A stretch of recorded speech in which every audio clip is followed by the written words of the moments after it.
ശ്രീതു അപ്പൊ അർജുനോട് ചോദിക്കുന്നുണ്ടായിരുന്നു ജാൻമണിയായിട്ട് എന്തെങ്കിലും പ്രശ്നമുണ്ടോ അർജുന എന്നുള്ളത്. മെയിനായിട്ട് സംഭവം എന്താണെന്ന് വെച്ചാൽ അടുക്കളയിൽ വെച്ചിട്ട് മെയിനായിട്ട് അർജുനും ശ്രീതുവും ജാൻമണിയും ശ്രീരേഖയും ഒക്കെ നിൽക്കുന്നുണ്ടായിരുന്നു. അപ്പൊ അർജുൻ ശ്രീരേഖയോട് സിജോനെ കണ്ടോന്നൊക്കെയുള്ള കാര്യം ചോദിക്കുമ്പോൾ ജാൻമണി പറയുന്നുണ്ട് ഏറ്റവും വലിയ കോമഡി എന്നാന്ന് വെച്ചാൽ ഞാൻ ആദ്യം ഇറങ്ങിയപ്പോഴാണ് സിജോ വീടിന്റെ ഉള്ളിൽ കയറിയത്, ഇപ്പൊ ഞാൻ കയറിയപ്പോഴത്തേക്കും സിജോ ഇറങ്ങിപ്പോയി എന്നുള്ള രീതിയിൽ പറയും. അപ്പൊ അത് കോമഡി അല്ലാന്ന് അവിടെ അർജുൻ പറയുന്നുണ്ട്, ഇറ്റ് ഇസ് നോട്ട് ഫൺ എന്ന് പറയും. അപ്പോഴത്തേക്കും ജാൻമണി എന്താന്നൊക്കെ ചോദിച്ചിട്ട് അതെന്താ കോമഡി അല്ലാത്തെന്നുള്ള രീതിയിൽ അപ്പൊ ജാൻമണി അവിടെ ചോദിക്കുന്നുണ്ട്, എനിക്ക് സിജോ ഫ്രണ്ടാണ്, അതുകൊണ്ട് തന്നെ അത് എനിക്ക് ട്രാജഡി ആണെന്നുള്ള രീതിയിലാണ് അർജുൻ അവിടെ പറയുന്നത്. നീ അതിന് ഫ്രണ്ട്ഷിപ്പിന് വില വാല്യൂ കൊടുക്കുന്ന ആളാണോ എന്നുള്ള രീതിയിൽ ജാൻമണി അവിടെ സംസാരിക്കുന്നുണ്ടായിരുന്നു. അത് കഴിഞ്ഞിട്ട് പിന്നീട് അപ്പം നിൽക്കുമ്പോഴാണ് ശ്രീതു അർജുനോട് ചോദിക്കുന്നുണ്ട് ശരിക്കും ജാൻമണി ആയിട്ട് എന്തെങ്കിലും പാസ്റ്റിൽ ഒരു പ്രശ്നം ഉണ്ടായിട്ടുണ്ടോ എന്ന് ചോദിക്കുന്നുണ്ട്. അപ്പോൾ അർജുൻ പറയുന്നുണ്ട് നീ ഇങ്ങനെ ചോദിക്കുന്നത് എനിക്ക് തോന്നി എന്നുള്ള രീതിയിൽ. അപ്പോൾ എന്താണെന്ന് ചോദിക്കുമ്പോൾ ഇല്ല, നിങ്ങൾ തമ്മിൽ രണ്ടുപേരും ബിഹേവ് ചെയ്യുന്ന കണ്ടിട്ടാണ് ചോദിക്കണേന്ന് അപ്പോൾ ശ്രീതു പറയുന്നുണ്ട്. ഇല്ല, പ്രത്യേകിച്ച് വേറെ പ്രശ്നങ്ങളൊന്നും ഇല്ല എന്നപ്പോൾ ആദ്യം അർജുൻ പറയും. അതുകൊണ്ട് പിന്നെ അർജുൻ പറയുന്നുണ്ട് ജസ്റ്റ് വിളിച്ച് മിണ്ടിയിട്ടുണ്ട്, വർക്കിന്റെ ഒരു ഇതിന് വേണ്ടിയിട്ട് വിളിച്ച് മിണ്ടിയിട്ടുണ്ട് എന്നുള്ള രീതിയിൽ അർജുൻ അവിടെ സംസാരിക്കുന്നുണ്ട്. അല്ലാണ്ട് വേറെ പ്രശ്നങ്ങളൊന്നുമില്ല എന്ന് അർജുൻ പറയുന്നുണ്ട്. ഇത് പിന്നെ ചോദിക്കാനുള്ള കാരണം വന്ന് കയറിയപ്പോഴാണെങ്കിലും അർജുന് ജാൻമണി മൈൻഡ് ചെയ്തിട്ടുണ്ടായിരുന്നില്ല. ഇവർ തമ്മിലുള്ള ഇന്ററാക്ഷൻസും കാര്യങ്ങളൊക്കെ കണ്ടിട്ടാണ് ഇത് ചോദിക്കണത്. ശ്രീതു അർജുനും ഫുഡ് കഴിച്ചുകൊണ്ടിരിക്കുന്ന സമയത്ത് ജാൻമണി അതിൽ പോകണ്ടായിരുന്നു. അപ്പൊ അർജുൻ ഇങ്ങനെ ജാൻമണിനെ നോക്കുമ്പോൾ ജാൻമണി നോക്കിയിട്ട് പറയുന്നുണ്ടായിരുന്നു എന്നെ എന്താ നോക്കണേന്നൊക്കെ, ഡോണ്ട് ലവ് മീ എന്നൊക്കെ പറഞ്ഞ് അർജുനോട് പറഞ്ഞിട്ട് പോവുകയൊക്കെ ചെയ്യുന്നുണ്ടായിരുന്നു. ആ സമയത്ത് ശ്രീതു പറയണ്ടായിരുന്നു 6 ദിവസം കഴിഞ്ഞിട്ടാൽ മതിയായിരുന്നു എന്നൊക്കെയുള്ള രീതിയിൽ അർജുനോട്. ഈ ജാൻമണിയുടെ ആക്ടിംഗ് ഒന്നും ശ്രീതുവിന് അത്ര ഇഷ്ടപ്പെടുന്നുണ്ടായിരുന്നില്ല. ശ്രീതു, അർജുൻ, ജാസ്മിൻ ഇവരൊക്കെ പീപ്പിൾസ് റൂമിൽ നിന്ന് സംസാരിക്കുമ്പോൾ പൂജയൊക്കെ ഉണ്ടായിരുന്നു. ആ സമയത്തും എന്തോ ഇങ്ങനെ അർജുൻ നോക്കണെ പറ്റി അവിടെ പറയുകയും അപ്പൊ ജാൻമണി പറയുന്നുണ്ടായിരുന്നു പൂജയോട് നിനക്ക് വേണമെങ്കിൽ ഇന്റർവ്യൂവിൽ പോയിട്ട് പറയാൻ പറ്റുന്ന ഒരു സംഭവം ഞാൻ ഇട്ട് തരാന്നൊക്കെയുള്ള രീതിയിൽ ജാൻമണി അപ്പൊ അവിടെ പറയുന്നുണ്ടായിരുന്നു അർജുൻ്റെ ഈ കാര്യം പറഞ്ഞു കഴിഞ്ഞിട്ട്. അപ്പൊ അങ്ങനെ പല രീതിയിലും ജാൻമണി അവിടെ അർജുനെ പറയുന്നുണ്ട് എന്നുള്ളത് ശ്രീതു ഒബ്സർവ് ചെയ്തിട്ടുണ്ടായിരുന്നു. അത് വെച്ചിട്ടാണ് ശ്രീതു ചോദിക്കുന്നത്. ജാൻമണി പിന്നെ അർജുന മൈൻഡ് ചെയ്തിട്ടില്ലല്ലോ. അപ്പൊ ഇങ്ങനെയെല്ലാം കണ്ടപ്പോൾ ശ്രീതു അത് ചോദിച്ചു. അർജുൻ പറഞ്ഞു വേറെ പ്രശ്നങ്ങളൊന്നുമില്ല എന്ന് വെച്ചാൽ എന്തെങ്കിലും തപ്പുണ്ടോ എന്ന് പ്രത്യേകിച്ച് ശ്രീതു ചോദിക്കുന്നുണ്ടായിരുന്നു. അപ്പൊ അർജുൻ ചോദിക്കുക എന്ത് തപ്പെന്താണ്, എന്താണ് ഇത്രമാത്രം സന്ദേഹപ്പെടാനെന്നോ എന്നുള്ള രീതിയിൽ അപ്പൊ അർജുനും പറയുന്നുണ്ട്. പിന്നെ അർജുൻ ഭയങ്കരമായിട്ട് ഇങ്ങനെ കണ്ണിൽ നോക്കിയാണെങ്കിലും ഭയങ്കരമായിട്ട് ഒബ്സർവ് ചെയ്യുന്ന ഒരാളാണ്. അപ്പൊ അർജുൻ്റെ ഒരു ഇൻഡ്യൂഷൻ അനുസരിച്ച് അർജുൻ പറയുന്നുണ്ടായിരുന്നു ഇവരെന്നെ പറ്റി ചിലപ്പോൾ എന്തെങ്കിലും പുറത്ത് നെഗറ്റീവ് ആക്കിയിട്ടുണ്ടാവും എന്നുള്ള രീതിയിൽ അവിടെ അർജുൻ പറയുന്നുണ്ട്.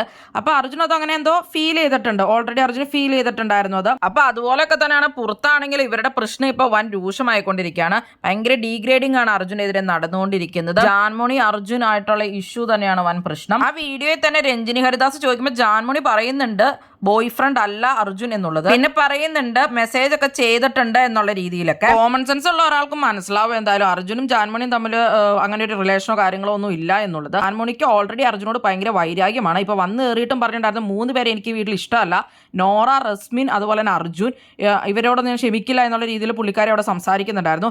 ഓൾറെഡി അർജുന്റെ കരിയർ വരെ ഞാൻ നശിപ്പിക്കുമെന്ന് പറഞ്ഞിട്ട് പുറത്തിറങ്ങിപ്പോയ ആളാണ് ജാൻമണി. വേറെ കാര്യങ്ങളൊന്നുമില്ല. ഒരു പ്രാവശ്യം ബോധം കെട്ട് വീണപ്പോൾ അർജുൻ അത് ഫേക്ക് ആണ് ജാൻമണി ബോധം കെട്ട് വീണത് എന്നുള്ളത് ലാലേട്ടനോട് പറയുകയുണ്ടായി. രണ്ടാമത്തെ ഒരു പ്രശ്നം വന്ന് നോറയും ജാൻമണിയും ഒന്നിച്ച് ഒരു ക്യാപ്റ്റൻസിയിലേക്ക് മത്സരിച്ച് കഴിഞ്ഞപ്പോൾ നോറേനെ കൂടുതലായിട്ട് സപ്പോർട്ട് ചെയ്തു, ജാൻമണിയെ സപ്പോർട്ട് ചെയ്തില്ല. ജാൻമണിയായിട്ട് നേരത്തെ മുതൽ ഫ്രണ്ട്ഷിപ്പ് ഉള്ളതല്ലേ എന്നുള്ള രീതിയിലായിരുന്നു ജാൻമണി അന്ന് പറഞ്ഞത്. അപ്പൊ അന്ന് പുള്ളിക്കാരിനെ സപ്പോർട്ട് ചെയ്തില്ല എന്നുള്ളത് വലിയൊരു പ്രശ്നമായിരുന്നു.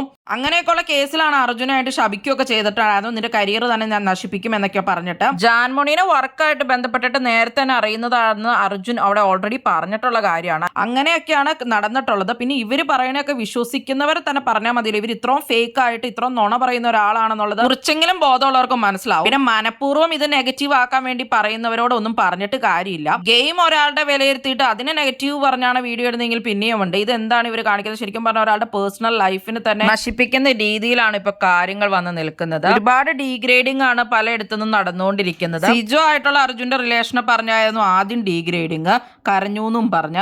ഇപ്പൊ ജാൻമണി ആയിട്ടുള്ള അർജുന്റെ റിലേഷനെ പറ്റി പറഞ്ഞിട്ടാണ്. ആ റിലേഷനെ പറ്റി സംസാരിക്കേണ്ട വ്യക്തി അവിടെ ഇല്ലാണ്ട് അയാളെ പറ്റി പറയുന്നത് വളരെ മോശം തന്നെയാണ്. അത് പേഴ്സണൽ ലൈഫിലെ കാര്യങ്ങളാണ് ഇവിടെ എടുത്തിട്ട് പറയുന്നത്.